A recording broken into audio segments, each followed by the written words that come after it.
Diabetes é uma doença extremamente prevalente, então estima-se que mais ou menos 1 em cada 10 pessoas no mundo tenham diabetes. No Brasil, a prevalência de diabetes aumentou de 2006 para cá em quase 50%.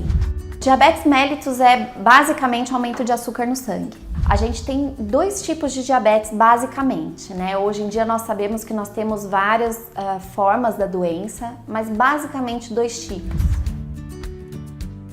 O diabetes tipo 1 é aquele diabetes que a gente está acostumado a ver na criança e no adolescente, principalmente. É uma doença autoimune, então as próprias células de defesa do nosso organismo atacam as células produtoras de insulina no pâncreas. Então nós tratamos o diabetes tipo 1 com insulina basicamente. O principal para a gente ter diabetes tipo 2 seria a genética. A genética ela é bastante importante, então se você tem alguém na família com diabetes tipo 2, a chance de você ter a doença é muito grande. Só que isso deve ser somado à obesidade visceral, aquela obesidade que a gente vê, aumento de abdômen principalmente. Essa gordura faz com que a insulina ela chegue no receptor e não haja direito.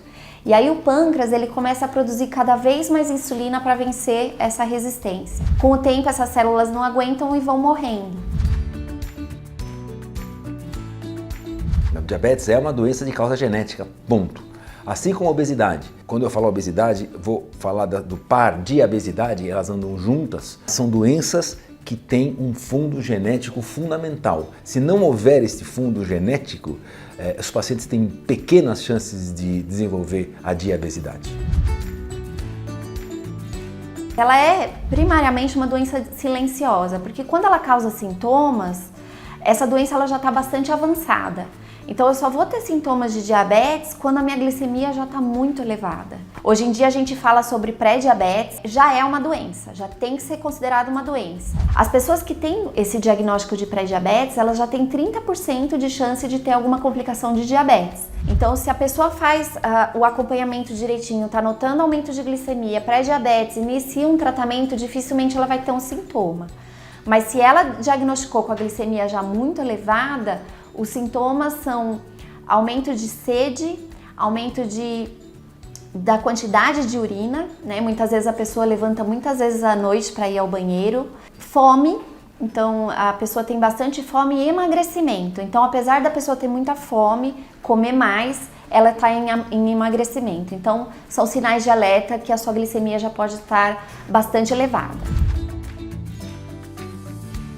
Diabetes não tem cura. Diabetes é uma doença crônica e progressiva, onde a gente consegue a remissão da doença. É muito parecido com câncer. Nós precisamos acompanhar essas doenças por todo o resto da vida do paciente. Em relação ao tratamento, hoje os remédios estão cada vez mais modernos e mais eficazes. Doses baixas, administrações e injeções com agulhinhas pequenas semanais, com excelentes resultados em relação à perda de peso e controle das doenças que vêm com o diabetes. E o que elas fazem basicamente? Elas promovem, além da proteção do rim e dos vasos, promovem perda de peso. Dentre esses pacientes vai ter aqueles que não respondem ao melhor tratamento clínico disponível. Falhando, a gente tem a cirurgia como opção. E a cirurgia é um excelente tratamento que promove perda de peso a longo prazo sustentada, mais do que 25% da perda de peso total em estudos com mais de 20 anos de segmento, coisa que os remédios não têm ainda, são muito novos.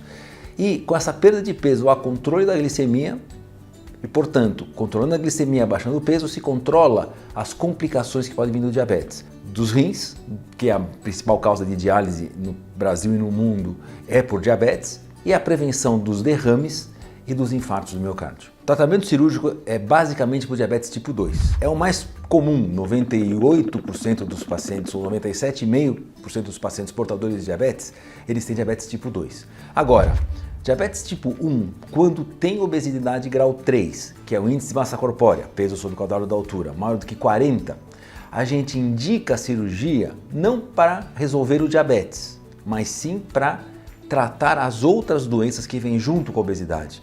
Dor óssea na coluna, por exemplo, de articulações, refluxo de ácido do estômago para o esôfago, apneia do sono e etc. Mas cirurgia metabólica é aquela indicada para pacientes portadores de diabetes tipo 2 que não respondem ao melhor tratamento clínico. Então, o raciocínio é perder peso ser a primeira medida a ser tomada para evitar as complicações da glicemia alta, da glicose no sangue alta e fundamentalmente fazer prevenção das doenças cardiovasculares e renais a longo prazo por perda de peso. E as outras medicações são adicionadas de acordo com a evolução do paciente, mas a perda de peso de pelo menos 15% é fundamental. Agradeço por você acompanhar a gente nesse canal. Se você tiver alguma dúvida, deixa nos comentários que a gente vai fazer questão de responder. E se você gostou desse vídeo e achou que ele tem informações importantes para alguém que você ama ou para alguém que você realmente goste, por favor, compartilhe. Obrigada!